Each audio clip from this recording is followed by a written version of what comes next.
లో next concept election algorithms. ఓకేనా? So election algorithm గురించి చెప్పుకునేటప్పుడు ఫస్ట్ అసలు ఎలక్షన్ అల్గారిథం అంటే ఏంటి అంటే ఓవరాల్ గా డిస్ట్రిబ్యూటెడ్ సిస్టమ్ అంటే రిమోట్ లొకేషన్ లో ఉన్న సిస్టమ్స్ అన్ని కూడా కమ్యూనికేషన్ నెట్వర్క్ ద్వారా కనెక్ట్ అవుతాయి. ఓకే, ఇవి ఒకదానికి ఒకటి కోఆర్డినేట్ అవుతూ రిసోర్సెస్ ని షేర్ చేసుకుంటాయి. మరి ఇలా రిసోర్సెస్ ని షేర్ చేసుకునేటప్పుడు ఏ ప్రాసెస్ లో ఏ పర్టికులర్ రిసోర్స్ అవైలబుల్ గా ఉంది అన్న విషయం తెలియాలి అంటే మనకు ఆల్రెడీ బైండింగ్ ఏజెంట్ అనే ఒక కాన్సెప్ట్ ఉంటుంది. ఆ బైండింగ్ ఏజెంట్ అనేది మనం నేర్చుకున్నాం లాస్ట్ క్లాస్ లో. సో బైండింగ్ ఏజెంట్ లో ఏముంటుందంటే బైండింగ్ ఏజెంట్ లో ఏముంటుంది, ఇట్ ఈస్ నథింగ్ బట్ ఒక స్మాల్ టేబుల్. ఈ టేబుల్లో ఏముంటాయంటే ఓవరాల్ గా ఏ ప్రాసెస్ ఉన్నాయి, ఆ ప్రాసెస్ సంబంధించిన ఏమేమి రిసోర్సెస్ ఉన్నాయి, అంటే ఆ ప్రాసెస్ లో ఏమేమి రిసోర్సెస్ ఉంటాయి. సో ఓవరాల్ గా ఇదంతా కూడా బైండింగ్ ఏజెంట్ లో ఉంటుంది. ఓకే, మరి మనం ఒక రిసోర్స్ కి సంబంధించిన రిక్వెస్ట్ ని ఓవరాల్ గా డిస్ట్రిబ్యూటెడ్ సిస్టమ్ లో ఏం చేస్తాం, ఒక సిస్టమ్ లో వర్క్ చేస్తూ అదర్ సిస్టమ్ లో ఉన్న రిసోర్స్ ని యాక్సెస్ చేస్తాం. అదర్ సిస్టమ్ లో ఉన్న రిసోర్స్ ని యాక్సెస్ చేసేటప్పుడు ఏ process different number of systems ఉంటాయి కాబట్టి ఏ సిస్టమ్ లో ఏ రిసోర్సెస్ అవైలబుల్ గా ఉన్నాయి, ఏ సిస్టమ్ అంటే ఏ ప్రాసెస్ సర్వర్ ఏ పర్టికులర్ పర్పస్ కోసం మనం అలొకేట్ చేసింది, డెడికేట్ చేసాము అన్న విషయం మనకి ఐడియా ఉండదు. సో కంపల్సరీ ఏం చేస్తాం, దానికంటూ ఒక బైండింగ్ ఏజెంట్ టేబుల్ ని మెయింటైన్ చేస్తున్నాము. ఓకే, మరి మనం ఒక రిసోర్స్ కి సంబంధించిన రిక్వెస్ట్ ని మనం పాస్ చేసినప్పుడు ఆ రిసోర్స్ అనేది ఏ పర్టికులర్ ప్రాసెస్ లో ఉంది, ఆ పర్టికులర్ ప్రాసెస్ లో ఉన్న రిసోర్స్ అనేది ఆ పర్టికులర్ టైంలో అవైలబుల్ గా ఉందా లేదా, ఇవన్నీ కూడా మనకి తెలియాలి అంటే మనం ఏదైతే డిస్ట్రిబ్యూటెడ్ సిస్టమ్ ని కనెక్ట్ చేసుకున్నామో ఆ సిస్టమ్ లో వన్ ఆఫ్ ది సిస్టమ్ ని మనం కోఆర్డినేటర్ గా మనం సెలెక్ట్ చేసుకుంటాం అన్నమాట. ఇలా కోఆర్డినేటర్ గా సెలెక్ట్ చేసుకునే ఆ ప్రాసెస్ ఏదైతే ఉందో దాన్ని ఏమని పిలుస్తామంటే ఎలక్షన్ అల్గారిథం అంటాం. ఓకేనా?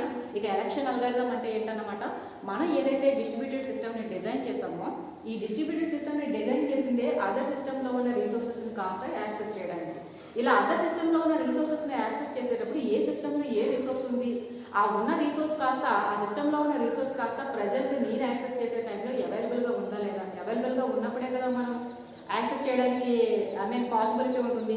ఇన్ కేస్ అవైలబుల్ గా లేదు అంటే మన రిక్వెస్ట్ కాస్త వెయిటింగ్ స్టేట్ లో పెట్టడం సంథింగ్ ఏదో చేయాలి. లేదు అంటే మనకి డెడ్ లాక్ సిచ్యువేషన్ అనేది రేజ్ అవుతుంది. ఇలాంటి డెడ్ లాక్ సిచ్యువేషన్స్ అన్ని రేజ్ అవ్వకుండా ఏ సిస్టమ్ లో ఏ ప్రాసెస్ ఏ రిసోర్స్ ఉంది, ఆ రిసోర్స్ అనేది ప్రజెంట్ మనం అడిగినప్పుడు అవైలబుల్ గా ఉందా లేదా, ఇటువంటివన్నీ తెలియడానికి మనం ఉన్న సిస్టమ్స్ లో వన్ ఆఫ్ ది సిస్టమ్ ని మనం ఎలా సెలెక్ట్ చేసుకుంటాం అంటే కోఆర్డినేటర్ గా సెలెక్ట్ చేసుకుంటాం. ఇలా కోఆర్డినేటర్ గా సెలెక్ట్ చేసుకున్న ఆ ప్రాసెస్ ఏదైతే ఉందో దాన్ని ఏమని పిలుస్తామంటే ఎలక్షన్ అల్గారిథం అని పిలుస్తాం. ఓకే, ఈ ఎలక్షన్ అల్గారిథం లో మనకి అంటే మనం ఓవరాల్ గా ఏం చేస్తాం అంటే ఎలక్షన్ అల్గారిథం లో కోఆర్డినేటర్ ని సెలెక్ట్ చేసుకుంటాం అని అర్థం. సో ఏదైతే మనం కోఆర్డినేటర్ ని సెలెక్ట్ చేసుకున్నామో ఆ ప్రాసెస్ ని కాస్త ఎలక్షన్ అల్గారిథం అని అంటున్నామో, ఇలా కోఆర్డినేటర్ ని ఎలక్ట్ చేసుకోవడం అనమాట. ఇలా కోఆర్డినేటర్ ని ఎలక్ట్ చేసుకునే ఆ ప్రాసెస్ లో మనకి 2 అల్గారిథమ్స్ ఉంటాయి. ఆ 2 అల్గారిథమ్స్ ఏంటి అంటే ఫస్ట్ వన్ బుల్లి అల్గారిథం, సెకండ్ వన్ బుల్లి అల్గారిథం ఒకటి, second one ring algorithm. So election algorithm అంటే నేను ఏం చెప్తున్నాను, ఓవరాల్ గా మనం ఏదైతే రిసోర్సెస్ ని అదర్ సిస్టమ్ లో ఉన్న రిసోర్సెస్ ని యాక్సెస్ చేయాలి అని అనుకుంటున్నామో ఆ అదర్ సిస్టమ్ లో అంటే ఒక రిసోర్స్ ని యాక్సెస్ చేయాలి అనుకుంటాం. ఆ రిసోర్స్ అనేది ఏ పర్టికులర్ సిస్టమ్ లో ఏ లొకేషన్ లో ఏ పర్టికులర్ సిస్టమ్ లో ఉంది, ఆ పర్టికులర్ సిస్టమ్ ఏ లొకేషన్ లో ఉంది, ఇవన్నీ విషయాలు మనకు తెలియదు.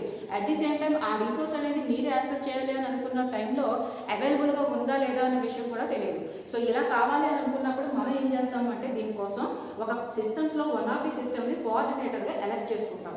ఈ కోఆర్డినేటర్ ఏం చేస్తుంది అంటే ఓవరాల్ గా ఒక బైండింగ్ ఏజెంట్, మనం ఆల్రెడీ బైండింగ్ ఏజెంట్ అనేది ఒకటి కాన్సెప్ట్ నేర్చుకున్నాం. ఆ బైండింగ్ ఏజెంట్ ఏముంటుంది, టేబుల్ ఉంటుంది. ఆ టేబుల్లో ఏమేమి ప్రాసెస్ ఓవరాల్ గా డిస్ట్రిబ్యూటెడ్ సిస్టమ్ లో ఏమేమి ప్రాసెస్ ఉన్నాయి, ఆ ప్రాసెస్ సంబంధించిన ఏమేమి రిసోర్సెస్ ఉన్నాయి అవన్నీ కూడా ఒక టేబుల్ ఫామ్ లో మనకి మెయింటైన్ చేస్తుంది. అట్ ది సేమ్ టైం ఏం చేస్తుందంటే కోఆర్డినేటర్ ఆ రిసోర్సెస్ అనేవి ఏ ప్రాసెస్ ప్రజెంట్ మీరు ఏదైతే రిక్వెస్ట్ చేశారో రిసోర్స్ ఆ రిసోర్స్ అనేది ప్రజెంట్ అవైలబుల్ గా ఉందా లేదా, ఇన్ కేస్ ఏదైనా అదర్ ప్రాసెస్ దాన్ని కాస్త యాక్సెస్ చేసి ఆ అదర్ ప్రాసెస్ హ్యాండ్ ఓవర్ లో రిసోర్సెస్ ఉందా, ఇదంతా కూడా ఏం చేస్తుందంటే ఒక టేబుల్ మెయింటైన్ చేస్తుంది అనమాట. సో ఇవన్నీ అంటే ఏంటి, నేను పర్టికులర్ రిసోర్స్ ని యాక్సెస్ చేయాలి అని అనుకుంటున్నాను అన్న రిక్వెస్ట్ ని ఫస్ట్ మనం ఎవరికి పంపుతాము అంటే ఈ డిస్ట్రిబ్యూటెడ్ సిస్టమ్స్ లో ఉన్న వన్ ఆఫ్ ది సిస్టమ్కి పంపుతాం. ఆ వన్ ఆఫ్ ది సిస్టమ్ని ఎలా పంపుతామో పర్టికులర్ సిస్టమ్ అంటే ముందుగా పర్టికులర్ సిస్టమ్ మనం కోఆర్డినేటర్గా సెలెక్ట్ చేసుకుంటాం. అలా కోఆర్డినేటర్గా సెలెక్ట్ చేసుకునే ఆ ప్రాసెస్ ఏదైతే ఉందో దాన్నే ఎలక్షన్ అల్గారిథం అంటాం. ఇలా కోఆర్డినేటర్గా సెలెక్ట్ చేసుకునే ఆ ప్రాసెస్కి మనం 2 అల్గారిథమ్స్ యూజ్ చేస్తాం. బుల్లి అల్గారిథం ఒకటి, రింగ్ అల్గారిథం ఒకటి. ఇందులో ఫస్ట్ అల్గారిథం ఏంటో చూద్దాం, బుల్లి అల్గారిథం. ఓకే, ఇక బుల్లి అల్గారిథం ఎలా ఉంటుంది అంటే సపోజ్ చూడండి, ఇలా ప్రాసెసెస్ ఉన్నాయి 0 1 2 3 4 5 6 ఇలా 6 ప్రాసెసెస్ ఉన్నాయి అనుకోండి. ఓకే, ఈ 6 ప్రాసెసెస్ ఉన్నప్పుడు మనం ఫాలో అయ్యేది కాస్త ఏంటి, బుల్లి అల్గారిథం ఫాలో అవుతాం. నేను ఇప్పుడు ఏం చెప్తున్నాను, ఓవరాల్గా ఎలక్షన్ అల్గారిథం దేని గురించి చెప్తుంది అంటే మనం ఏదైతే రిసోర్స్ని యాక్సెస్ చేయాలి అని అనుకుంటున్నామో ఆ రిసోర్స్ అనేది పర్టికులర్ రిసోర్స్ అనేది ఏ ప్రాసెస్లో ఉంది, అవైలబుల్గా ఉంది అనేది మనకు తెలియాలి. At the same time particular process అనేది పర్టికులర్ రిసోర్స్ అనేది పర్టికులర్ ప్రాసెస్లో ఉంది అనే విషయం మనకు తెలిసింది. ఓకే, బట్ మనం యాక్సెస్ చేయాలి అని అనుకున్న టైంలో ఆ రిసోర్స్ అనేది అవైలబుల్గా ఉందా లేదా అనేది తెలియాలి. ఇన్ కేస్ అది అవైలబుల్గా లేనప్పుడు మనం యాక్సెస్ చేయడానికి ట్రై చేస్తున్నాం అనుకోండి. ఆల్రెడీ లాస్ట్ క్లాస్లో మనం ఏం చెప్పుకున్నాం, డెడ్ లాక్ అనే సిచ్యువేషన్ రైజ్ అవుతుంది. Deadlock is nothing but one of the situation. అది ఎప్పుడు రైజ్ అవుతుంది అంటే when 2 or more process continuously waiting for the same resources, that situation is nothing but a deadlock అన్నాం. So మనం access చేయాలనుకున్న resource అనేది same టైంలో అవైలబుల్గా ఉందా లేదా తెలియకుండా మనం యాక్సెస్ చేయడానికి ట్రై చేస్తాం అనుకోండి, ఆటోమేటిక్గా ఏమవుతుంది, డెడ్ లాక్ అనేది రైజ్ అవుతుంది. సో ఇటువంటి డెడ్ లాక్ అనేది రైజ్ అవ్వకుండా మనం ఏం చేస్తామంటే సపోజ్ నా దగ్గర ఇలా 6 సిస్టమ్స్ ఉన్నాయి. సో దీంట్లో వన్ ఆఫ్ ది సిస్టమ్ని ఏం చేస్తామంటే కోఆర్డినేటర్గా సెలెక్ట్ చేసుకుంటాం. ఇక్కడ ఈచ్ అండ్ ఇండివిజువల్ సిస్టంలోనే బైండింగ్ ఏజెంట్ అనేది ఉంటుంది. అంటే ఈచ్ అండ్ ఇండివిజువల్ సిస్టంలోనూ పర్టికులర్ అనేది ఉన్న ప్రతి సిస్టంలో కూడా ఎన్ని ప్రాసెస్ ఉన్నాయి, ఆ ప్రాసెస్లో ఈచ్ అండ్ ఇండివిజువల్ ప్రాసెస్లో ఏమేమి రిసోర్సెస్ అవైలబుల్గా ఉన్నాయి, ఆ టేబుల్స్ అన్నీ కూడా ఉంటాయి. కానీ ఇందులో ఫస్ట్ ఏం చేస్తామంటే మనం ఒక సిస్టమ్ని కోఆర్డినేటర్గా సెలెక్ట్ చేసుకుంటాం. ఈ కోఆర్డినేటర్గా సెలెక్ట్ చేసుకున్న సిస్టమ్ నుంచి ఏం చేస్తామంటే అదర్ సిస్టమ్స్ ఏవైనా సరే ఒక పర్టికులర్ రిసోర్స్ని యాక్సెస్ చేయాలి అని అనుకుంటున్నాయి అనుకోండి, దానికి సంబంధించిన రిక్వెస్ట్ కాస్త ఫస్ట్ ఏం చేస్తామంటే కోఆర్డినేటర్కి పంపిస్తాం. ఈ కోఆర్డినేటర్ ఏం చేస్తుందంటే ఆ పర్టికులర్ రిసోర్స్ అనేది ఏ ప్రాసెస్లో ఉంది, అలా ఉన్న ప్రాసెస్లో ఉన్న రిసోర్స్ కాస్త ప్రజెంట్ అవైలబుల్గా ఉందా లేదా చెక్ చేసి ఆ రిసోర్స్ అవైలబుల్గా ఉన్నప్పుడు దాన్ని కాస్త ఏం చేస్తున్న రిక్వెస్ట్ని కాస్త పర్టికులర్ ప్రాసెస్కి అది ట్రాన్స్ఫర్ చేస్తుంది అనమాట. ఆ విధంగా ఏమవుతుంది, ఆ రిసోర్స్ని కాస్త ఏ సిస్టమ్ అయితే కావాలనుకుంటుందో సిస్టమ్ యాక్సెస్ చేస్తుంది. సో ఇలా యాక్సెస్ చేయాలంటే ఫస్ట్ మనం ఏం చేయాలన్నమాట, మనకి ఏం కావాలని చెప్పినా నేను కోఆర్డినేటర్ కావాలి. ఇలా కోఆర్డినేటర్ని సెలెక్ట్ చేసుకునే అల్గారిథమే ఏంటది, ఎలక్షన్ అన్నమాట. దేన్ని ఎలక్ట్ చేస్తాం, ఇక్కడ కోఆర్డినేటర్ని ఎలక్ట్ చేస్తాం. ఇందులో ఫస్ట్ దేన్ని యూజ్ చేసి ఎలక్ట్ చేస్తాం, కోఆర్డినేటర్ని బుల్లి అల్గారిథం యూజ్ చేసి ఎలక్ట్ చేస్తాం. ఈ బుల్లి అల్గారిథం యూజ్ చేసి మనం కోఆర్డినేటర్ని సెలెక్ట్ చేసేటప్పుడు ఎలా ఎలక్ట్ చేస్తాము కోఆర్డినేటర్ని అంటే ఇందులో హైయెస్ట్ ప్రయారిటీ ఏదైతే ఉందో ఆ హైయెస్ట్ ప్రయారిటీ ఉన్న సిస్టమ్నే మనం కోఆర్డినేటర్ కింద తీసుకుంటాం. ఫర్ ఎగ్జాంపుల్ ఇక్కడ 0 1 2 3 4 5 6 ఇలా ఉన్నాయి కొన్ని సిస్టమ్స్. ఓకే, ఇందులో హైయెస్ట్ ప్రయారిటీ 6 సిస్టమ్ కదా. సో 6 సిస్టమ్కి మనం ఏం చేస్తాము అంటే కోఆర్డినేటర్గా తీసుకుంటాం, అంటే ఎలక్ట్ చేస్తాం అనమాట. ఇప్పుడు కూడా ఉన్న సిస్టమ్స్లో ఏదైతే హైయెస్ట్ ఈచ్ అండ్ ఇండివిజువల్ సిస్టమ్కి ప్రయారిటీ ఉంటుంది, ఆ ఉన్న ప్రయారిటీస్లో హైయెస్ట్ ప్రయారిటీ ఏ సిస్టమ్ అయితే ఉందో ఆ సిస్టమ్నే మనం కోఆర్డినేటర్గా ఎలక్ట్ చేసుకుంటాం. ఓకే, ఇప్పుడు ఫర్ ఎగ్జాంపుల్ 0 సిస్టమ్కి పర్టికులర్ రిసోర్స్ కావాల్సి వచ్చింది. ఈ పర్టికులర్ రిసోర్స్ కావాల్సి వచ్చింది కాబట్టి అది ఆ రిసోర్స్ని యాక్సెస్ చేయాలి అంటే ఫస్ట్ రిక్వెస్ట్ని ఎవరికి పంపించాలన్నమాట, కోఆర్డినేటర్ని పంపిస్తుంది.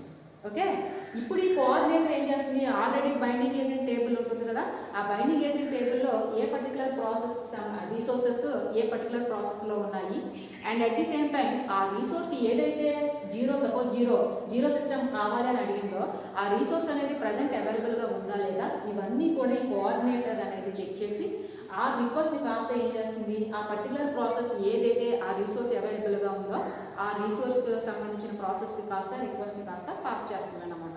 ఓకే, సో ఇలా పాస్ చేయాలంటే నేను ఏం చెప్తాను, కోఆర్డినేటర్ని ఎలక్ట్ చేసుకోవాలి. సో బై డిఫాల్ట్గా ఏది కోఆర్డినేటర్గా ఉంటుందంటే హైయెస్ట్ ప్రయారిటీ ఏదైతే సిస్టమ్కి ఉందో ఆ సిస్టమ్ని కాస్త కోఆర్డినేటర్గా సెలెక్ట్ చేసుకుంటాం.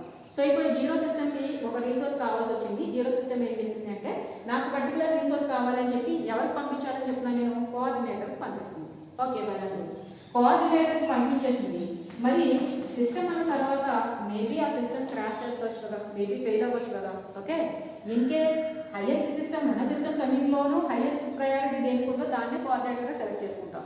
సో జీరో సిస్టమ్కి ఏదో రీసోర్స్ కావాల్సి వచ్చింది, దాన్ని కాస్త కోఆర్డినేటర్కి పంపించేసింది. కానీ ఈ కోఆర్డినేటర్ ఇన్ కేస్ ఫెయిల్ అయింది అనుకోండి, ఏదో సమ్ టైంలో కోఆర్డినేటర్ సంథింగ్ ఏదో రీజన్ వల్ల ఫెయిల్ అయింది. సో కానీ ఆ విషయం తెలియదు. ఈ జీరో సిస్టమ్ ఏం చేసింది, ఫస్ట్ 6 కోఆర్డినేటర్ ఎవరైతే ఉన్నారో ఆ కోఆర్డినేటర్ అది ఏం చేసిందంటే నాకు పర్టికులర్ రీసోర్స్ కావాలి అన్న విషయాన్ని కాస్త రిక్వెస్ట్లో పంపించింది. ఓకే, ఈ రిక్వెస్ట్లో పంపించింది కానీ కోఆర్డినేటర్ ఏమైంది, ఫెయిల్ అయింది. ఓకే కదా. సో కోఆర్డినేటర్ ఫెయిల్ అయింది కాబట్టి ఈ కోఆర్డినేటర్ నుంచి జీరో సిస్టమ్కి రిప్లై వెళ్తుందా అంటే వెళ్ళదు. ఎందుకంటే అసలు రిక్వెస్ట్ అనేది కాస్త రిసీవ్ చేసుకోలేదు. ఎందుకోసం అంటే సపోజ్ ఆ కోఆర్డినేటర్ హైయెస్ట్ ప్రయారిటీ ఉన్న సిస్టమ్ ఏదైతే కోఆర్డినేటర్గా సెలెక్ట్ చేసుకున్నామో అది కాస్త ఫెయిల్ అయింది. మరి ఇప్పుడు ప్రాసెస్ ఎలా జరుగుతుంది అంటే ఎప్పుడైతే కోఆర్డినేటర్ ఫెయిల్ అయిందో జీరో సిస్టమ్ ఏం చేసింది, కోఆర్డినేటర్ ఏదైతే ఉందో దానికి కాస్త నాకు పర్టికులర్ రీసోర్స్ కావాలి అని చెప్పి దానికి రిక్వెస్ట్ పంపించింది. ఓకే, కానీ అది కాస్త ఫెయిల్ అయింది అనుకోండి, ఆ విషయం జీరో సిస్టమ్కి ఎలా తెలుస్తుంది అంటే ఏ సిస్టమ్ నుంచి అయినా సరే, జీరో కాదు 1 నుంచి పంపించవచ్చు, 2 నుంచి పంపించవచ్చు, 3 నుంచి పంపించవచ్చు, ఏ సిస్టమ్ అయినా సరే వితిన్ ద టైం వరకు కూడా వెయిట్ చేస్తుంది అక్కడ నుంచి రిప్లై వస్తుందా లేదా అని. వితిన్ ద టైం లోపల రిప్లై రాలేదు అంటే దాని మీనింగ్ ఏంటంటే నేను ఏదైతే రిక్వెస్ట్ని పంపించినో ఆ కోఆర్డినేటర్ ఫెయిల్ అయింది అనే విషయం దానికి అర్థమవుతుంది. ఓకే, ఎప్పుడైతే కోఆర్డినేటర్ ఫెయిల్ అయింది అనే విషయం దానికి అర్థమైందో, ఫర్ ఎగ్జాంపుల్ జీరో సిస్టమ్ నుంచి కాదు థర్డ్ సిస్టమ్ నుంచి వెళ్ళింది అనుకోండి. ఎప్పుడైతే థర్డ్ సిస్టమ్ నుంచి నాకు ఒక పర్టికులర్ రీసోర్స్ కావాలన్న రిక్వెస్ట్ని కోఆర్డినేటర్ పంపించింది, బట్ కోఆర్డినేటర్ ఏమైందంటే సంథింగ్ ఏదో రీజన్ వల్ల ఫెయిల్ అయింది, ఆ సిస్టమ్ ఫెయిల్ అయింది. మరి ఈ విషయం థర్డ్ సిస్టమ్కి ఎప్పుడు తెలుస్తుంది అంటే పర్టికులర్ టైం వరకు కూడా వెయిట్ చేస్తూ ఉంటుంది రిప్లై కోసం, కోఆర్డినేటర్ నుంచి నాకు రిప్లై వస్తుంది అని. ఇన్ కేస్ కోఆర్డినేటర్ నుంచి పర్టికులర్ టైం విత్ ద పీరియడ్లో రిప్లై రాలేదు అనుకోండి, అప్పుడు థర్డ్ సిస్టమ్కి అర్థమవుతుంది కోఆర్డినేటర్గా ఏదైతే ఎలక్ట్ అయిందో అది కాస్త ఆ సిస్టమ్ కాస్త ఫెయిల్ అయింది అని. ఇప్పుడు ఏం చేస్తుంది అంటే ఈ బుల్లి అల్గారిథంలో ఈ థర్డ్ సిస్టమ్ ఇక కోఆర్డినేటర్ ఏదైతే ఉందో అది ఫెయిల్ అయింది అన్న విషయం ఫస్ట్ ఎవరికి తెలిసింది, ఫస్ట్ ఏదైతే రిక్వెస్ట్ పంపించిందో ఆ సిస్టమ్కి తెలుస్తుంది. రిమైనింగ్ సిస్టమ్స్ ఎవరికి తెలియదు. ఈ సిస్టమ్స్ అన్నింటికి కూడా ప్రజెంట్ కోఆర్డినేటర్ ఎవరు అంటే 6 సిస్టమే, అది వర్క్ అవుతుందని అనుకుంటాయి. ఫస్ట్ దానికి థర్డ్ సిస్టమ్ కాస్త ఏదో రీసోర్స్ కావాల్సి వచ్చింది, ఆ రీసోర్స్ కావాలి కాబట్టి అది కాస్త పంపించింది. మిగతా అవి మిగతా సిస్టమ్స్ ఏవి కూడా పంపించలేదు కాబట్టి మిగతా సిస్టమ్స్ వేటికి కూడా ఆ 6th సిస్టమ్ ఫెయిల్ అయిందన్న విషయం తెలియదు. వాటి వర్క్ అవసరం లేదు కాబట్టి నార్మల్గా ఉన్నాయి అంతే. థర్డ్ సిస్టమ్కి ఏదో రీసోర్స్ కావాల్సింది కాబట్టి కోఆర్డినేటర్ పంపించింది, కానీ కోఆర్డినేటర్ నుంచి with in the time period వరకు లోపల రిప్లై రాలేదు.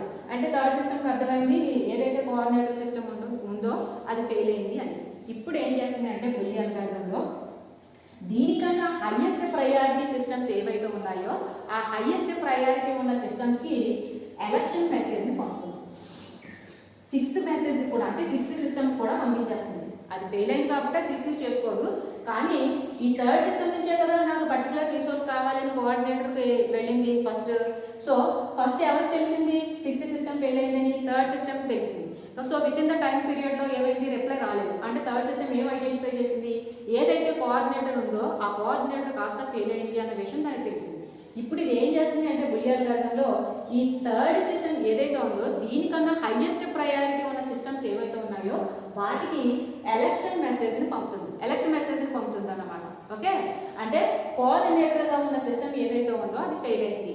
మేబీ నాకు హైయెస్ట్ ప్రయారిటీ ఉన్న సిస్టమ్ నేనే అనుకుంటున్నాను, నాకన్నా మీరు ఎవరైనా కోఆర్డినేటర్గా ఉంటారా అంటే హైయెస్ట్ సిస్టమ్స్ మీరు ఏవైనా రెడీగా ఉన్నాయా అని చెప్పి ఎలక్షన్ మెసేజ్ కోఆర్డినేటర్కి సంబంధించి ఎలక్షన్ మెసేజ్ని పంపుతుంది.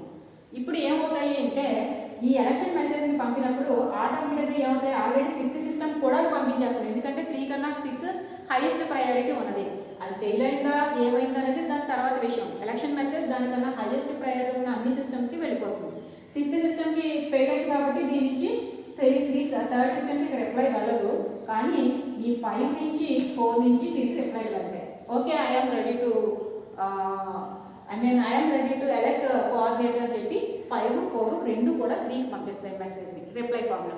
ఎప్పుడైతే 3కి దానికన్నా హైయెస్ట్ ప్రయారిటీ ఉన్న సిస్టమ్స్ నుంచి రిప్లై వచ్చిందో నేను కోఆర్డినేటర్గా ఉండడానికి రెడీగా ఉన్నాను అన్న రిప్లై వచ్చిందో ఆటోమేటిక్గా థర్డ్ సిస్టమ్ ఏం చేస్తుందంటే సో కోఆర్డినేటర్గా ఉండడానికి ఎలక్షన్ నుంచి డ్రాప్ అయిపోతుంది. ఓకే, ఇప్పుడు ఎవరెవరు రెడీగా ఉన్నాయని చెప్పారు, 5, 4 రెడీగా ఉన్నాయి అని చెప్పారు.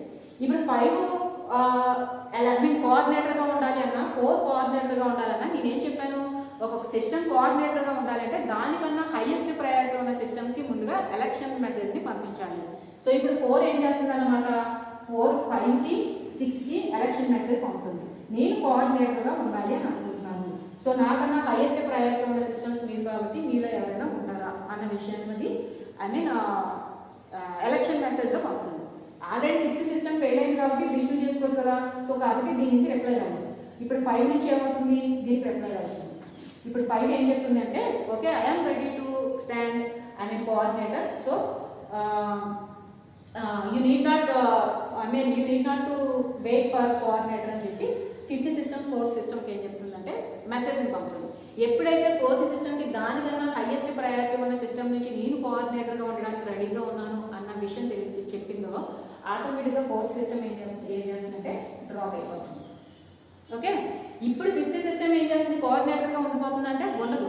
దానికన్నా హైయెస్ట్ సిస్టమ్ ఒకటి ఉందిగా 6th సిస్టమ్, దానికి రిప్లై పంపుతుంది. దానికి ఒక ఎలక్షన్ మెసేజ్ పంపుతుంది. నేను కోఆర్డినేటర్గా ఉండాలి అని అనుకుంటున్నాను, సో నాకన్నా హైయెస్ట్ ప్రయారిటీ ఉన్న సిస్టమ్ నువ్వు కాబట్టి నువ్వు ఉంటావా లేదంటే ఐ మీన్ నేను కోఆర్డినేటర్గా టేకప్ చేయాలా అనే మెసేజ్ కాస్త అంటే ఎలక్షన్ మెసేజ్ కాస్త పంపుతుంది. ఆల్రెడీ 6th సిస్టమ్ ఫెయిల్ అవ్వడం వల్లే కదా ఇదంతా జరిగింది. సో 6th సిస్టమ్ ఫెయిల్ అయింది కాబట్టి దీని నుంచి దీనికి ఏమీ రిప్లై రాదు. So within the time పీరియడ్లో రిప్లై రాదు కాబట్టి ఇక 5th సిస్టమ్ ఏం చేస్తుంది అన్నమాట, ఇది కోఆర్డినేటర్గా ఎలక్ట్ అయిపోతుంది. అంటే విత్ ఇన్ ద టైం పీరియడ్లో హైయెస్ట్ ప్రయారిటీ ఉన్న సిస్టమ్ నుంచి నాకు ఎటువంటి రిప్లై రాలేదు కాబట్టి ఐఎమ్ ది కోఆర్డినేటర్ అని 5th సిస్టమ్ దానికి అది ఎలక్ట్ చేసుకుంటుంది. ఇలా ఎలక్ట్ చేసుకొని ఏం చేస్తుందంటే రిమైనింగ్ అన్ని సిస్టమ్స్కి కూడా అది మెసేజ్ పంపుతుంది. ఏమని, ఐఆమ్ ది కోఆర్డినేటర్. మిగిలిన అన్ని సిస్టమ్స్ ఎన్ని సిస్టమ్స్ అయితే ఉన్నాయో అన్ని సిస్టమ్స్కి కూడా ఐఆమ్ ది కోఆర్డినేటర్ అని చెప్పి అన్ని సిస్టమ్స్కి పంపుతుంది. ఇప్పుడు ఏ సిస్టమ్ రీసోర్స్ని యాక్సెస్ చేయాలన్నా సరే సో ఫస్ట్ దేనికి రిక్వెస్ట్ పంపిస్తారనమాట, 5th సిస్టమ్కి. కోఆర్డినేటర్ ప్రజెంట్ ఎవరు 5th సిస్టమ్ కాబట్టి సో 5th సిస్టమ్కి పంపిస్తారు. సో ఈ విధంగా ఏమవుతుందంటే కోఆర్డినేటర్ ఎలక్ట్ అవుతుంది. ఇప్పుడు ఫర్ ఎగ్జాంపుల్ ఇందాక నేను 3rd సిస్టమ్ నుంచి రీసోర్స్ కావాలి అన్నది 6th సిస్టమ్కి వెళ్ళింది అని చెప్పాను. ఓకే, 6th సిస్టమ్కి వెళ్ళింది రిక్వెస్ట్ సంథింగ్ నాకు రిసోర్స్ కావాలి అని. ఇప్పుడు ఈ 6th సిస్టమ్ ఫెయిల్ అయింది అంతేగా. 6th సిస్టమ్ ఫెయిల్ అయిందనే విషయం దీనికి ఎలా తెలిసింది, with in the time period లోపల రిప్లై రాలేదు కాబట్టి ఆటోమేటిక్గా ఐడెంటిఫై చేసింది ఏదైతే కోఆర్డినేటర్గా ఉందో అది ఫెయిల్ అయింది అని. అప్పుడు అది ఏం చేస్తుందని చెప్పాను, బుల్లి అల్గారిథంలో దానికన్నా హైయెస్ట్ ప్రయారిటీ ఉన్న సిస్టమ్స్ ఏవైతే ఉన్నాయో వాటికి మెసేజ్ పంపుతుంది అని చెప్పాను. సో 5కి 4కి పంపించింది. ఇన్ కేస్ 5, 4 కూడా రిప్లై ఇవ్వలేదు అనుకోండి, అంటే 5, 4 కూడా ఫెయిల్ అయ్యి అనుకోండి సంథింగ్ ఏదో రీజన్ వల్ల. ఓకే, సో వాటి నుంచి కూడా రిప్లై రాలేదు. అప్పుడు 3rd సిస్టమ్ ఇప్పుడు ఓవరాల్గా కోఆర్డినేటర్ అనేది ఫెయిల్ అయింది అనే విషయం ఎవరు ఫస్ట్ ఐడెంటిఫై చేశారు, 3 సిస్టమ్ ఐడెంటిఫై చేసింది. ఈ 3rd సిస్టమ్ ఐడెంటిఫై చేసి అదే కదా ఎలక్షన్ మెసేజ్ని పంపించింది అందరికీ. ఇలా కోఆర్డినేటర్ ఫెయిల్ అయింది, నాకన్నా హైయెస్ట్ ప్రయారిటీ ఉన్న వాళ్ళు మీరు కాబట్టి మీలో ఎవరైనా కోఆర్డినేటర్గా ఉంటారా అన్న విషయం 3rd సిస్టమ్ పంపించింది. సో 6కి 5కి 4కి 3కి పంపించేసింది. ఆల్రెడీ 6 ఫెయిల్ అయింది కాబట్టి 5, 4 ఉన్నాయి. ఇప్పుడు 5, 4 కూడా ఫెయిల్ అయ్యి ఉన్నాయి అనుకోండి సేమ్ టైంలో. అప్పుడు with in the time period వరకు 3rd సిస్టమ్ వెయిట్ చేస్తుంది. ఆ 3rd system with in the time పీరియడ్లో ఈ 5, 4 నుంచి కూడా ఎటువంటి రిప్లై రాలేదనుకోండి, అప్పుడు 3rd సిస్టమ్ ఏం చేస్తుంది అంటే మొత్తం రిమైనింగ్ అన్ని సిస్టమ్స్కి కూడా ఐఆమ్ ది కోఆర్డినేటర్ అని చెప్పి మెసేజ్ని పంపుకుంటుంది అనమాట. సో నాకన్నా హైయెస్ట్ ప్రయారిటీ ఉన్న ఏ సిస్టమ్ నుంచి నాకు రిప్లై రాలేదు కాబట్టి ఇక రిమైనింగ్ ఏ సిస్టమ్స్ అంటే నాకన్నా హైయెస్ట్ ప్రయారిటీ ఉన్న సిస్టమ్స్ ఏవి కూడా కోఆర్డినేటర్గా ఉండడానికి అవైలబుల్గా లేవు. సో ఐఆమ్ ది కోఆర్డినేటర్గా ఎలక్ట్ చేసుకొని మిగతా అన్ని సిస్టమ్స్ ఏవైతే ఉన్నాయో ఆ అన్ని సిస్టమ్స్కి కూడా ఐఆమ్ ది కోఆర్డినేటర్ అని చెప్పి మెసేజ్ పంపుతుంది.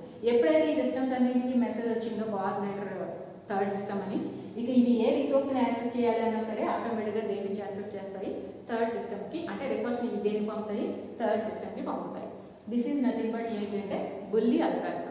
ఓకే, సో ఓవరాల్గా ఎలక్షన్ అల్గారిథం ఈ దేని గురించి చెప్తుంది అంటే మనం ఏదైతే డిస్ట్రిబ్యూటెడ్ సిస్టంలో ఒక అదర్ సిస్టంలో ఉన్న రిసోర్సెస్ని యాక్సెస్ చేయాలి అని అనుకుంటున్నామో ఇలా యాక్సెస్ చేసేటప్పుడు ఉన్న సిస్టమ్స్లో వన్ ఆఫ్ ది సిస్టమ్ని కాస్త మనం కోఆర్డినేటర్గా సెలెక్ట్ చేసుకుంటాము. సో ఈ డిస్ట్రిబ్యూటెడ్ సిస్టంలో ఏ సిస్టమ్ నుంచి అయినా అదర్ సిస్టంలో ఉన్న రిసోర్సెస్ని యాక్సెస్ చేయాలంటే ఫస్ట్ ఆ కోఆర్డినేటర్ కాస్త రిక్వెస్ట్ వెళ్తుంది అన్నమాట. ఓకే, మరి కోఆర్డినేటర్ అనేది ఎలా ఎలక్ట్ చేస్తాము అంటే దీనికి 2 అల్గారిథమ్స్ యూజ్ చేస్తాం. First algorithm is nothing but bully algorithm, second algorithm is nothing but ring algorithm.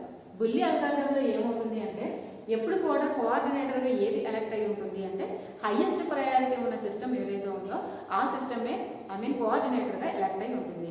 So remaining systems అన్నీ కూడా కోఆర్డినేటర్కి ఏం చేస్తాయి, రీసోర్స్ రిక్వెస్ట్ని కాస్త పంపిస్తాయి. ఇన్ కేస్ ఏదైనా ఒక సిస్టమ్ రీసోర్స్ని, ఒక సిస్టమ్ అని కాదు, మోర్ దెన్ వన్ సిస్టమ్స్, ఏ సిస్టమ్ రీసోర్స్ కావాలన్నా కోఆర్డినేటర్కి పంపిస్తాయి. ఓకే, ఇలా పంపించినప్పుడు ఫస్ట్గా ఏదైతే రిక్వెస్ట్ పంపించిందో ఆ ఫస్ట్ రిక్వెస్ట్ పంపిన సిస్టమే కదా ఫస్ట్ ఐడెంటిఫై చేస్తుంది రిప్లై రాకపోతే. సో ఫస్ట్ ఏదైతే సిస్టమ్ ఐడెంటిఫై చేస్తుందో కోఆర్డినేటర్గా ఉన్న సిస్టమ్కి ఫెయిల్ అయింది అని, అదేం చేస్తుందంటే దానికన్నా ఎక్కువ హైయెస్ట్ ప్రయారిటీ ఉన్న సిస్టమ్స్ ఏవైతే ఉన్నాయో వాటికి ఎలక్షన్ మెసేజ్ని పంపుతుంది. ఓకే, సో ఇలా కోఆర్డినేటర్ సిస్టమ్ ఏదైతే ఉందో అది ఫెయిల్ అయింది, మీలో ఎవరైనా కోఆర్డినేటర్గా ఉంటారా ఓకే అని మెసేజ్ పంపుతుంది. ఎప్పుడైతే దానికన్నా హైయెస్ట్ ప్రయారిటీ ఉన్న మెసేజ్ సిస్టమ్స్ నుంచి దానికి రిప్లై వస్తుందో థర్డ్ సిస్టమ్కి, ఆటోమేటిక్గా ఏమవుతుంది, డ్రాప్ అయిపోతుంది. ఇప్పుడు ఈ హైయెస్ట్ ప్రయారిటీ ఉన్న సిస్టమ్స్, ఫర్ ఎగ్జాంపుల్ 5, 4 అనుకున్నాను, మరి 4, 5 రెండు కూడా నేను కోఆర్డినేటర్గా ఉండడానికి రెడీగా ఉన్నాను అని అన్న వచ్చి మెసేజ్ వచ్చిన తర్వాత 3 డ్రాప్ అయింది. మరి 4 కన్నా ఎక్కువ హైయెస్ట్ ప్రయారిటీ ఉన్నాయి, 5, 6 ఉన్నాయిగా. సో ఇదేం చేయాలి, దానికి అదేమి కోఆర్డినేటర్ ఉండిపోకూడదు, ఇది మళ్ళీ ఏం చేయాలి, 5కి 6కి ఎలక్షన్ మెసేజ్ పంపించాలి. కోఆర్డినేటర్గా నేను ఉండాలి అనుకుంటున్నాను, నాకన్నా హైయెస్ట్ ప్రయారిటీ ఉన్న సిస్టమ్స్ మీరు కాబట్టి మీరు ఉంటారా అని. నెక్స్ట్ 5 ఏం చేయాలి, 5 కన్నా హైయెస్ట్ ప్రయారిటీ ఉన్నది 6 ఉంది, సో 6కి పంపించాలి. ఓకే, ఆల్రెడీ 6 ఫైల్ అయింది కాబట్టి 6 నుంచి 5కి రిప్లై రాదు. బట్ 4కి 5 నుంచి రిప్లై వచ్చింది అనుకోండి, 4 ఏమవ్వాలి, ఆటోమేటిక్గా డ్రాప్ అయిపోవాలి. సో ఇప్పుడు ఏమవుతుంది అనమాట, 5 కోఆర్డినేటర్గా ఎలక్ట్ అవుతుంది. ఇన్ కేస్ 3 సిస్టమ్ 4, 5, 6కి పంపింది, 4, 5, 6 3 ఫెయిల్ అయ్యాయి అనుకోండి, అప్పుడు ఆటోమేటిక్గా విత్ ఇన్ ద టైం పీరియడ్లో ఏమవుతుంది, 3 ఫెయిల్ అయ్యాయి కాబట్టి రిప్లై రాదు. అప్పుడు ఆటోమేటిక్గా థర్డ్ సిస్టమ్ దానికి అదే ఏం చేస్తుంది, so within the time పీరియడ్లో నాకన్నా హైయెస్ట్ ప్రయారిటీ సిస్టమ్స్ దేని నుంచి కూడా నాకు కోఆర్డినేటర్ మెసేజ్ రాలేదు, so I am the coordinator అని చెప్పి, సో రిమైనింగ్ సిస్టమ్స్ ఏవైతే ఉన్నాయో వాటి అన్నింటికి కూడా ఐ ఆమ్ ది కోఆర్డినేటర్ అని అన్నింటికి మెసేజ్ పంపిస్తుంది. ఎప్పుడైతే మెసేజ్ వచ్చిందో, సో ఈ రిమైనింగ్ సిస్టమ్స్ ఏ రిసోర్స్ని యాక్సెస్ చేయాలంటే ఇక్కడ నుంచి ఏం చేస్తాయి, ఎవరికి రిక్వెస్ట్ పంపిస్తాయి అన్నమాట, థర్డ్ సిస్టమ్స్కి పంపిస్తాయి. ఈ విధంగా ఏం జరుగుతుందంటే బుల్లి అల్గారిథంలో కోఆర్డినేటర్ ఎలక్షన్ అనేది జరుగుతుంది. ఓకే, ఇక నెక్స్ట్ అల్గారిథం మనం ఏం చెప్పుకున్నాం, బుల్లి అల్గారిథం తర్వాత ring algorithm. Next algorithm is nothing but ring algorithm. ఇక రింగ్ అల్గారిథంలో ఏమవుతుంది అంటే ఉన్న ప్రాసెస్ అన్ని కూడా ఇలా రింగ్ షేప్లో ఉంటాయి. For example P6, P0, P1, P2, P3, P4, P5, P6 ఇలా ఉన్నాయనుకోండి. ఇవన్నీ కూడా ఎలా ఉంటాయి, ఇలా ఒకదానికోటి కనెక్ట్ అయి ఉంటాయి. ఓకే, ఇప్పుడు సేమ్ P3 అనే సిస్టమ్ నుంచి ఇప్పుడు కోఆర్డినేటర్ సెలెక్ట్ అవ్వాలి. బై యూజింగ్ దేని ద్వారా సెలెక్ట్ అవ్వాలి, రింగ్ అల్గారిథం యూజ్ చేసి సెలెక్ట్ అవ్వాలి. ఓకే, ఫర్ ఎగ్జాంపుల్ ఇక్కడ P6 కోఆర్డినేటర్. ఓకేనా, ఇది హైయెస్ట్ ప్రయారిటీ ఉన్నది కదా, ఫర్ ఎగ్జాంపుల్ P6 కోఆర్డినేటర్గా ఉంది. ఓకే, సేమ్ P3 నుంచే P6కి ఒక మెసేజ్ వెళ్ళింది, సంథింగ్ ఏదో రిసోర్స్ కావాలి అని చెప్పి P3 P6కి ఆమె రిక్వెస్ట్ మెసేజ్ పంపించింది. కానీ ఈ నోడ్ అనేది ఫెయిల్ అయింది, అంటే కనెక్షన్లో ఉంటుంది కదా, ఆ నోడ్ అనేది ఫెయిల్ అయింది. ఓకే, మరి ఈ నోడ్ ఫెయిల్ అయిందంటే అక్కడ ఏమవుతుంది, రిప్లై రాదు తిరిగి P3కి. ఎప్పుడైతే రిప్లై రాలేదో P3 ఎప్పటి వరకు వెయిట్ చేస్తుంది, with in the time period వరకు వెయిట్ చేస్తుంది. కానీ దానికి ఏ రిప్లై రాలేదు అంటే అది ఏం ఐడెంటిఫై చేస్తుంది, P6 నోడ్ ఏదైతే కోఆర్డినేటర్ ఉందో అది ఫెయిల్ అయింది అని ఐడెంటిఫై చేస్తుంది. ఇప్పుడు అది ఏం చేస్తుంది అంటే ఈ P3 అనేది ఎలక్షన్ మెసేజ్ని పాస్ చేస్తుంది, అంటే కోఆర్డినేటర్ని సెలెక్ట్ చేసుకోవడానికి ఒక ఎలక్షన్ మెసేజ్ని పాస్ చేస్తుంది. కానీ ఎలా రింగ్ అల్గారిథంలో, బుల్లి అల్గారిథంలో అయితే P3 దానికన్నా హైయెస్ట్ ప్రయారిటీ ఏవైతే ఉన్నాయో వాటికి మాత్రమే పంపించింది. కానీ ఇక్కడ మనం నేర్చుకునేది ఏంటి, రింగ్ అల్గారిథం. రింగ్ అల్గారిథంలో ఏం జరుగుతుందంటే P3 ఏం చేస్తుంది అంటే దాని ప్రయారిటీతో పాటు అది ఎలక్షన్ మెసేజ్ని ఎవరికి పంపుతుందంటే నెక్స్ట్ ఎవరైతే ఉన్నారో ప్రాసెస్ దానికి పంపుతుంది, అంటే P4 పంపించింది. ఓకేనా, ఇప్పుడు P4 ఏం చేస్తుంది అంటే ఇప్పుడు ఈ మెసేజ్లో దాని ప్రయారిటీ కూడా ఉంది కదా, సో P3 యొక్క ప్రయారిటీతో పాటు పంపించింది. ఓకే, ఇప్పుడు P4 ఏం చేస్తుంది, దీని ప్రయారిటీతో పాటు దీని ఫ్రంట్ ఇంకొకటి ఉంది కదా ప్రాసెస్, సో దానికి పంపిస్తుంది, అంటే దాని ప్రయారిటీ కూడా ఇంక్లూడ్ చేసి ఆ మెసేజ్లో. సో 3, 4, సో 5 అయితే ఏమొచ్చాయి, 3, 4 వచ్చాయి. 3, 4 వచ్చిన తర్వాత 5 ఏం చేస్తుంది, దీని తర్వాత నెక్స్ట్ ఏదైతే ప్రాసెస్ ఉందో దాన్ని చూసుకుంటుంది. P6 ఆల్రెడీ నోట్ ఫెయిల్ అయింది కదా, నోట్ ఫెయిల్ అయిందంటే ఆటోమేటిక్గా ఏమైనట్టు ఈ కనెక్షన్ నుంచి డిస్కనెక్ట్ అయింది, అప్పుడేగా నోట్ ఫెయిల్ అవుతుంది. సో అప్పుడు ఏమవుతుంది, నెక్స్ట్ ఏదైతే ఉందో దానికి పంపిస్తుంది, అంటే నెక్స్ట్ P0 ఉంది. సో అలా పంపేటప్పుడు ఏం చేస్తుంది, దీని ప్రయారిటీతో పాటు పంపుతుంది. నా ప్రయారిటీ 5, సో నాకన్నా ముందువి 3, 4, ఈ మూడింటిని కలిపి P0 పంపుతుంది. ఇప్పుడు P0 ఏం రిసీవ్ చేసుకుంది, 3, 4, 5 రిసీవ్ చేసుకుంది. ఓకే, ఇప్పుడు P0 మన ప్రయారిటీని కాస్త ఇంక్లూడ్ చేసి నెక్స్ట్ ఏదైతే ప్రాసెస్ ఉందో దానికి పంపిస్తుంది. సో నెక్స్ట్ ప్రాసెస్ ఏంటి, 3, 4, 5, 0. Next P1. సో P1 యొక్క ప్రయారిటీ ఎంత, 1. సో కాబట్టి దానికి కూడా ఇంక్లూడ్ చేసి అది నెక్స్ట్ ఏదైతే ప్రాసెస్ ఉందో దానికి పంపిస్తుంది. నెక్స్ట్ ఏముంది, P2.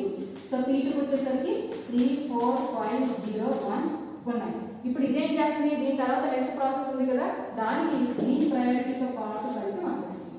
ఇప్పుడు P3కి వచ్చేసరికి ఏమొస్తాయి, 3, 4, 5, 0, 1, 2.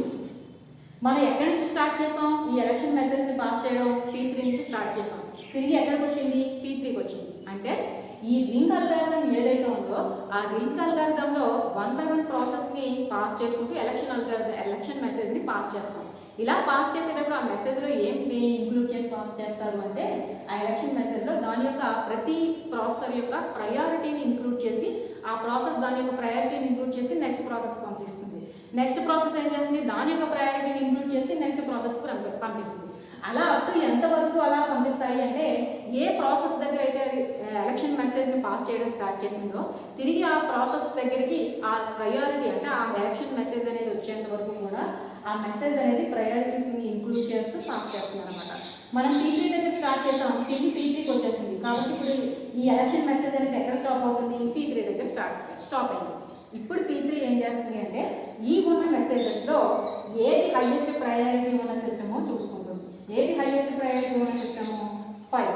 కాబట్టి ఇప్పుడు ఏం చేస్తుంది అంటే 5కి మెసేజ్ పంపిస్తుంది. ఏమని, ఉన్న మెసేజ్ సిస్టమ్స్ అన్నింటిలోని you are the highest priority system, so you are the coordinator అని చెప్పి P5కి P3 పంపిస్తుంది.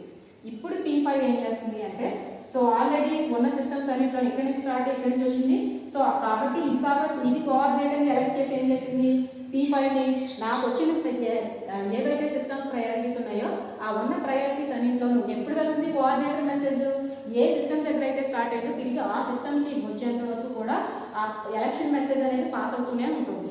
ఎప్పుడైతే ఆ సిస్టమ్ దగ్గరికి వచ్చిన తర్వాత అప్పుడు స్టాప్ అయ్యి ఆ సిస్టమ్ ఏం చేసింది, ఉన్న సిస్టమ్స్ అన్ని ప్రయారిటీస్ దానికి వచ్చాయి కదా మెసేజ్ ఫామ్లో, ఉన్న దాంట్లో ఏది హైయెస్ట్ ప్రయారిటీ ఉన్న సిస్టమో చూసుకుంటుంది. ఇప్పుడు దానికి ఏం చేస్తుందంటే నాకు వచ్చిన సిస్టమ్స్ ఎలక్షన్ మెసేజ్ సిస్టమ్స్ అన్ని ప్రయారిటీస్లోనూ you are the highest priority system, so you are the coordinator అని చెప్పి P3 P5కి మెసేజ్ పంపిస్తుంది. ఇప్పుడు P5 ఏం చేస్తుందంటే రిమైనింగ్ అన్ని సిస్టమ్స్కి కూడా ఐ ఆమ్ ది కోఆర్డినేటర్ అని చెప్పి అన్ని సిస్టమ్స్కి పంపిస్తుంది. This is nothing but ring algorithm. Okay, so ఓవరాల్గా ఎలక్షన్ అల్గారిథం దేని గురించి చెప్తుంది అంటే కోఆర్డినేటర్ని ఎలా ఎలక్ట్ చేస్తాం. దేనికోసం కోఆర్డినేటర్ అంటే మనకి డిస్ట్రిబ్యూటెడ్ సిస్టంలో డిఫరెంట్ లొకేషన్స్లో ఉన్న సిస్టమ్స్ అన్నీ ఉన్నాయి, వాటిని అన్నింటినీ కూడా కమ్యూనికేషన్ నెట్వర్క్ ద్వారా కనెక్ట్ చేస్తున్నాం అంటే ఈచ్ అండ్ ఇండివిజువల్ సిస్టమ్ ఒక డెడికేటెడ్ పర్పస్ కోసం వర్క్ అవుతుంది. ఇలా డెడికేటెడ్ పర్పస్ కోసం వర్క్ అయ్యేటప్పుడు నెంబర్ ఆఫ్ సిస్టమ్స్ ఉంటాయి డిస్ట్రిబ్యూటెడ్ సిస్టంలో. ఏ సిస్టమ్ దేనికోసం వర్క్ అవుతుంది, ఏ సిస్టంలో ఏ రిసోర్స్ అవైలబుల్గా ఉంది, ఏ రిసోర్సెస్ ఉన్నాయి, ఆ రిసోర్స్ పర్టికులర్ టైంలో అవైలబుల్గా ఉందా లేదా అనే విషయం మనకు తెలియడం అనేది పాసిబుల్ అవుతుంది. సో అటువంటిప్పుడు ఏం చేస్తాం అనమాట, ఒక కోఆర్డినేటర్ని ఎలక్ట్ చేసుకుని ఆ కోఆర్డినేటర్ ఏం చేస్తుంది, టేబుల్ అంతా మెయింటైన్ చేస్తుంది. ఏ రిసోర్సెస్ ఏ ప్రాసెస్లో ఉన్నాయి, ఆ ఉన్న రిసోర్సెస్ ప్రజెంట్ ఏ ప్రాసెస్ హ్యాండ్ ఓవర్లో ఉన్నాయి, ఆ రిసోర్సెస్ ఎప్పుడు రిలీజ్ అవుతాయి, సో రిలీజ్ అయితే నెక్స్ట్ ఏ ప్రాసెస్ కావాలి ఆ రిక్వెస్ట్ని ఆ రిసోర్సెస్ని అడుగుతుంది, వాటికి ఏ ప్రాసెస్ యాక్సెస్ అలొకేట్ చేయాలి, ఈ విషయాలన్నీ కూడా కోఆర్డినేటర్ చూసుకుంటుంది. సో కాబట్టి మనం ఏం చేయాలి, కోఆర్డినేటర్ని ఎలక్ట్ చేసుకోవాలి. అలా కోఆర్డినేటర్ని ఎలక్ట్ చేసుకోవడానికి మనం యూజ్ చేసేది ఎలక్షన్ అల్గారిథం. ఇలా కోఆర్డినేటర్ని సెలెక్ట్ చేసుకోవడానికి ఎలక్షన్ అల్గారిథమ్స్లో 2 అల్గారిథమ్స్ ఉంటాయి. బుల్లి అల్గారిథం ఒకటి, రింగ్ అల్గారిథం ఒకటి. బుల్లి అల్గారిథం అయితే నేను ఏం చెప్తున్నాను, ఏ సిస్టమ్ అయితే ఆల్రెడీ కోఆర్డినేటర్గా హైయెస్ట్ ప్రయారిటీ ఉన్న సిస్టమ్ ఎలక్ట్ అయిపోతుంది, ఓకే డిజైనింగ్లోనే. కానీ రిమైనింగ్ సిస్టమ్స్ నుంచి రిక్వెస్ట్ వెళ్ళినప్పుడు ఫస్ట్ ఏ ప్రాసెస్ అయితే ఆల్రెడీ ఉన్న కోఆర్డినేటర్ ఫెయిల్ అయింది అన్న విషయం తెలిసిందో, సో ఆ ఐడెంటిఫై చేసిన సిస్టమ్ ప్రాసెస్ కాస్త ఏం చేస్తుంది అనమాట, రిమైనింగ్ దానికన్నా హైయెస్ట్ ప్రయారిటీ ఉన్న సిస్టమ్స్ అన్నింటికి కూడా ఎలక్షన్ మెసేజ్ పంపుతుంది. ఇలా కోఆర్డినేటర్ ఫెయిల్ అయింది, సో నాకన్నా హైయెస్ట్ ప్రయారిటీ ఉన్న మెసేజెస్ మీరు సిస్టమ్స్ మీరు కాబట్టి మీలో ఎవరైనా కోఆర్డినేటర్గా ఉంటారా అని. ఎప్పుడైతే దానికి అటు నుంచి రిప్లై వస్తుందో ఆటోమేటిక్గా ఇది డ్రాప్ అయిపోతుంది. ఒకవేళ ఇన్ కేస్ రిప్లై రాలేదు విత్ ఇన్ ద టైం పీరియడ్లో అనుకోండి, దానికి అదే కోఆర్డినేటర్గా ఉంటుంది. సో ఆ విషయాన్ని రిమైనింగ్ సిస్టమ్స్ అన్నింటికి కూడా పంపిస్తుంది. అది బుల్లి అల్గారిథం. ఇక రింగ్ అల్గారిథంలో హైయెస్ట్ ప్రయారిటీ ఏమీ ఉండదు. రింగ్ అల్గారిథంలో అన్ని కూడా ఇలా కలెక్షన్లో ఉన్నాయి. సో ఇందులో సంథింగ్ కోఆర్డినేటర్గా హైయెస్ట్ ప్రయారిటీ మనకి ఉన్నది ఓకే. ఇప్పుడు ఫర్ ఎగ్జాంపుల్ ఏదో ఒక సిస్టమ్ నుంచి రిక్వెస్ట్ పంపించాం, విత్ ఇన్ ద టైం పీరియడ్లో రాలేదు. రాకపోతే బుల్లి అల్గారిథం అయితే దానికన్నా హైయెస్ట్ ప్రయారిటీ ఉన్న వాటికి మాత్రమే పంపుతుంది. రింగ్ అల్గారిథంలో అలా కాదు. దాని తర్వాత ఉన్న నెక్స్ట్ సిస్టమ్ ఏదైతే ఉందో దానికి ఎలక్షన్ మెసేజ్ని పాస్ చేస్తుంది. ఇలా ఎలక్షన్ మెసేజ్ని పాస్ చేసేటప్పుడు కూడా ఎలా పాస్ చేస్తుంది, దాని మెసేజ్లో దాని యొక్క ప్రయారిటీని కూడా ఇంక్లూడ్ చేసి పాస్ చేస్తుంది అనమాట. ఇప్పుడు ఇదేం చేస్తుంది, దాని తర్వాత నెక్స్ట్ ఏదైనా ప్రాసెస్ ఉంటే దానికి పాస్ చేస్తుంది. ఇలా పాస్ చేసేటప్పుడు అది కూడా ఏం చేస్తుంది, దాని యొక్క ప్రయారిటీని ఇంక్లూడ్ చేసి పాస్ చేస్తుంది. అప్ టు ఎంతవరకు, తిరిగి ఏ సిస్టమ్ దగ్గర అయితే ఎలక్షన్ మెసేజ్ పాస్ అయిందో తిరిగి ఆ సిస్టమ్ ఆ ఎలక్షన్ మెసేజ్ వచ్చేంత వరకు ఈ మెసేజ్ అనేది పాస్ అవుతూనే ఉంటుంది అనమాట. రింగ్ షేప్లో ఓవరాల్గా అన్నింటికి, అందుకే రింగ్ అల్గారిథం అన్నారు. సో ఎప్పుడైతే ఆ సిస్టమ్కి తిరిగి వచ్చిందో, ఎక్కడి నుంచి అయితే వెళ్ళిందో అక్కడికి వచ్చిన తర్వాత ఇది చెక్ చేసుకుంటుంది ఉన్న అన్ని సిస్టమ్స్లోనూ హైయెస్ట్ ప్రయారిటీ ఉన్న సిస్టమ్ ఏంటి అని. ఇప్పుడు ఈ హైయెస్ట్ ప్రయారిటీ ఉన్న సిస్టమ్కి ఏం చేస్తుందంటే అది యు ఆర్ ది కోఆర్డినేటర్ అని చెప్పి కోఆర్డినేటర్ ఎలక్ట్ చేసిన మెసేజ్ని కాస్త పంపిస్తుంది. ఇప్పుడు ఈ మెసేజ్ని అందుకున్న సిస్టమ్ కాస్త ఏం చేస్తుంది అనమాట, ఐ ఆమ్ ది కోఆర్డినేటర్ అని చెప్పి రిమైనింగ్ అన్ని సిస్టమ్స్కి పంపిస్తుంది. This is nothing but ring algorithm. ఓవరాల్గా this is nothing but election algorithm.